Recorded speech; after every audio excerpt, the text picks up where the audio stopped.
አስገራሚዎቹ የግዕዝ ፊደላት ሚስጥሮች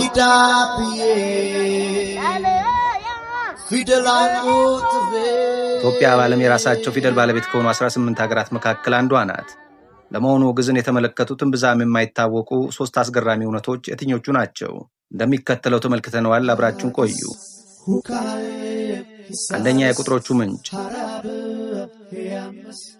የግዕዝ ቁጥር 1፣ 2፣ 3 መነሻቸው ከግሪክ ፊደላት እንደሆነ የታሪክ ተመራማሪዎች ይናገራሉ።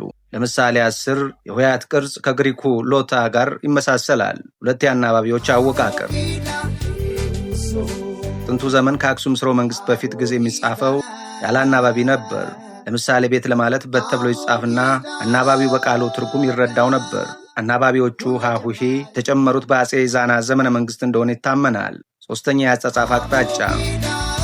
በጥንት ዘመን ግዕዝ ልክ እንደ አረበኛ ከቀኝ ወደ ግራ ይጻፍ ነበር። በኋላ ላይ ግን አሁን ባለው አኳኋን ከግራ ወደ ቀኝ መጻፍ ጀመረ።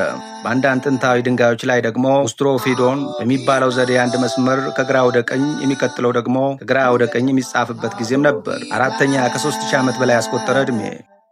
የግዕዝ ፊደል መሰረት የሆነው ሳባውያን ፊደል በኢትዮጵያ ምድር ከ9ኛው ክፍለ ዘመን ጀምሮ ጥቅም ላይ ይውል እንደነበር በአርኪኦሎጂ ግኝቶች ተረጋግጧል። 5ኛ የፊደላቱ ብዛት። ግዕዝ በመጀመሪያ 26 መሰረታዊ ፊደላት ብቻ ነበሩ። በኋላ ላይ እንደ ቼ፣ ጄና ጄ ያሉ ድምፆች አማርኛና ሌሎች ቋንቋዎችም ሲመጡ ተጨመረ። 6ኛ ሙዚቃዊ ኖታ። የቅዱስ ያሬድ የዜማ ምልክቶች ይዘት ድንገት ከፊደላቱ ጋር የሚቀመጡ ጥቃቅን ምልክቶች ሲሆኑ እነዚህም በዓለም ላይ ካሉ ጥንታዊ ሙዚቃ መጻፊያ ዘዴዎች አንዱ ናቸው። ሌላኛው አስገራሚው ነገር የፐርሺያውያን አጻጻፍ ዘዴና ግዕዝ ፊደላት ተመሳስሎ ነው። ሁለቱም ፊደላት በሩቅ ታሪካቸው ከፊንቄ ወይም ከጥንታዊ ሴማዊ ሮቶ ሴማቲክ አጻጻፍ የተገኙ ናቸው። የግዕዝ ፊደላት ከደቡብ አረቢያ ሳባውያን ሲመጡ፣ የፋርስ ፊደላት ደግሞ መጀመሪያ ከአረማይክ በኋላም ከአረበኛ ፊደላት የተወረሱ ናቸው።